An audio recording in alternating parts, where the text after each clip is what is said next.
यी तीनवटा लक्षण देखिएको केसमा तपाईलाई मुख तथा अनुहारको जोर्नी यो टिएमजे सम्बन्धी समस्या भएको हुन सक्छ। नम्बर 1, मुख कम खुल्नु।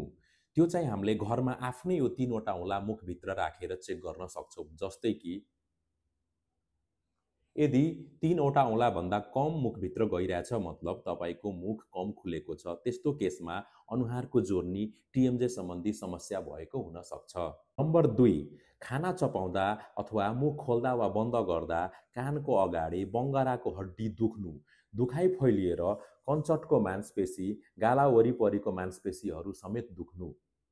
नम्बर 3, मुख खोल्दा वा बन्द गर्दा अथवा खाना चपाउँदा कानको अगाडि बङ्गराको हड्डीबाट किटकिट आवाज आउनु, सँगै मुख खोल्दा वा बन्द गर्दा मुख बाङ्गिएर खुल्नु वा अड्किनु।